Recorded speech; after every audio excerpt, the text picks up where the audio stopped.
Hey, we're at On the Run in Lebanon. If you haven't discovered this place, you're missing out. They got all kinds of apparel and the best footwear in town if you're serious about running.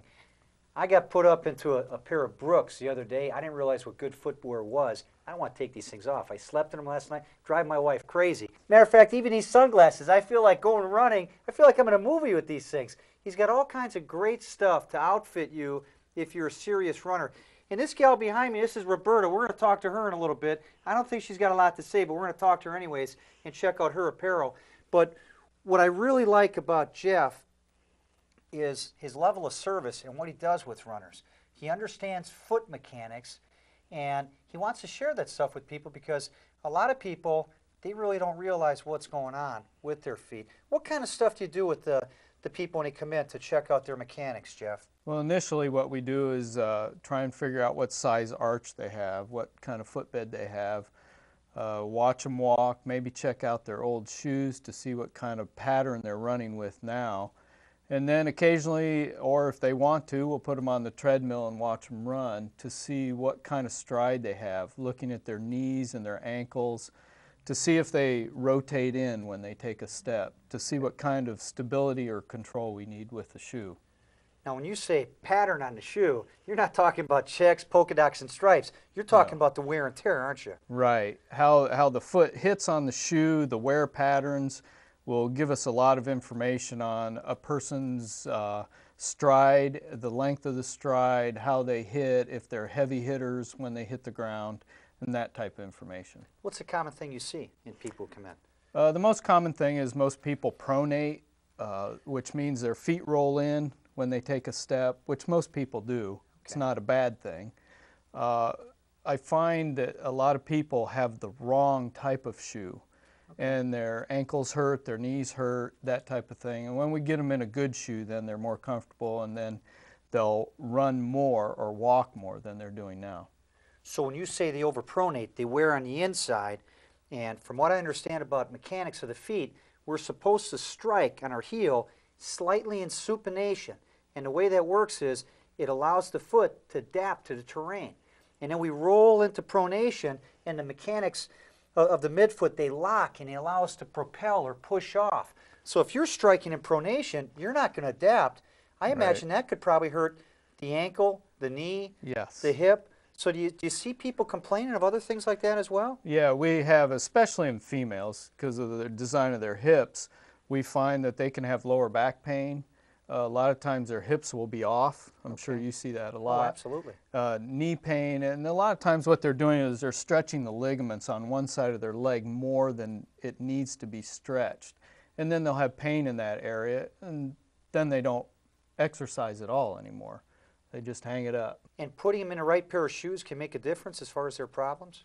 Yeah, quite a bit of a difference. When your foot hits at the right plane, then you take out the pressure of your ankle and your ligaments and muscles trying to adjust for that. So that helps them keep them on a level plane. And by putting them on the treadmill, then we can see that. We tape them from behind, like from the knees down, and also from the side. And we watch for a few things. From behind, what we watch for is where the knee and ankle line up, and then how the knee and ankle either rotate in or stay in a neutral plane. And then from the side, what we look for is how far forward their foot's coming when they strike, when they hit the ground. And hopefully, if they're running, their foot is hitting underneath their hip. And that takes a lot of the pressure out, braking and the force of their heel hitting and just creating a jarring force all the way up their leg. Then what we do is we put it on the TV, slow it down so we can see it and analyze it a little better. And then they can also see what they're doing so they can possibly change a few things. What's the cost on this extensive analysis? I mean, it sounds like $100, $200 service. What do you charge for that? If somebody wants to come down and they want to say, hey, Jeff, will you check out my stride? Will you set me up? Will you videotape me? Well, what's the value on that? Well, I don't charge anything for that. That's something I really enjoy doing. It's something I've gone to school for. And it's something I'm passionate about, and I would just soon a person get in the right pair of shoes versus the wrong pair so they can exercise for the rest of their life. So I do it for free. I just enjoy it. it's good information. It helps us both out. Is there a special time of the week that people have to come down to be analyzed, or can they just come in anytime? Well, it's a good idea to make sure I'm here. So if they make an appointment, that will help out a lot with my schedule and their schedule, and then I'm sure that I'll be here. Okay. Well, just so we have that, we'll put it on the screen too if we can. What is the number here on the run? On the run. Number is 932-4200. Okay. And if you remember where the IGA used to be in Lebanon, that's where they're at now, right next to Wheelie Fun. Right. Hey, Roberta, I know she's not going to say a lot today, but I love her outfit. You know, I was commenting on her stripes, and you know what? This isn't just a pattern that she has on these running pants, but it actually helps support the knee and support the hamstring. Can you tell me about what she's wearing here? Well, the brand is CWX tights, and what it is it's a banding. If you've ever seen the Olympics or other sports areas, they'll have athletic trainers tape certain areas where they can be injured. This one actually straps the knee, so they get a little support if you have weak knees or some type of patellar problem there. They also band the Achilles tendon to help support that area, and it also massages as you move. So not only does it help support the area, but as you're moving, it massages it. Does that lead to development of weakness since it's giving you support? Does it have an ill effect on the supported structures, or? No, it's not as strong as a brace would be. It allows your muscles to work the way they should. It just gives them a little bit of support to help that area out if you're injured, so you can get back to a normal state. That's awesome. Now, I'm not sure statistically what the numbers are, but I know tracking problems on the patella are really common. So to be able to have pants that can just help bring that over and bring that kneecap over where it's supposed to be, that's got to be really helpful. Hey, let's take a look at the rest of the store and look at some of the shoes and see what you have on the other side of the store. Okay. Okay, we're on the other side of the store, and I'll tell you what, it's just shoes everywhere. And you know what? There's subtle differences with all of them. So one of the things I want to ask you, Jeff, let's say you have somebody who comes in and they have a concern. Let's say they don't have any arch in their foot. Can you help them? Yes. What do you do?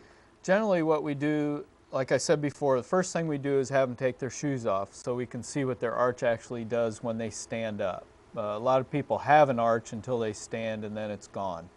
So depending on their arch style of their foot, we have different shoes that will work for people that are flat-footed, people with low to medium arches, medium to high arches. So that's very important that they get a shoe that actually supports their foot. And then we go from there as far as what kind of stability they need in their shoe to keep them from pronating too much or just maintaining what their stride already does. Okay, I noticed on this shoe, there's a different line here than this one. This one's flat. Does this mean something? Or is it just... It's two different foot styles. This shoe is made on a straight last, so that means that the shoe pretty much, the sole of the shoe and the shoe follows a straight line from heel to the toe. This shoe is more of a contoured last where the heel to the toe has a little bit of a curve to it. Is that to correct something? Not necessarily to correct something, but different foot types, whether they have an arch or don't have an arch, has a lot to do with the way their foot will fit in the shoe. And that will then help them so they have the proper stride from their heel to their toe as they roll off. Well, that's awesome how you're bringing science into footwear and helping people run. One of the other things I noticed is this little gray marking on some of the shoes. I noticed this one's just got a little gray marking. This one's got a lot, and it's got these stripes. And this one's got more than this one. Can you tell me the difference between this and this as far as what does it mean? Right. Does it mean anything? Yes. Anytime you go to buy a pair of shoes, you'll see on most shoes a darker color on the sole. And what we call this is posting. It keeps you from rolling in wherever that color is, and generally it's on the inside. This doesn't have as much gray material as this does. This is a longer piece. Therefore, this has more support to it than this one does. And then you showed this shoe here. It actually has more bars in it and everything. And this is for somebody that needs more control. And if a person gets a shoe with too much control, that can be as bad as not having enough control. So we kind of figure that out as we go too. And it's a matter of trying on a lot of different shoes. I like people to come in and we try on as many shoes as possible, because I can get you to the shoe, but I can't tell you how it feels on your foot. Sure. So that's what we're trying to do, is make sure it feels comfortable to you, but it's the right style. It's like a car, baby. You've got to test drive it. Yes, Yeah. you do. Hey, listen, thanks for all the insight on Oh, you're footwear. welcome. And if you need any help on getting into the right shoe, come on down and see Jeff, and he'll put you on a treadmill. He'll analyze your gait. He'll check things out, and he'll make sure that you get in the best shoe. Thanks, Yep. Jeff. Thanks, Tom.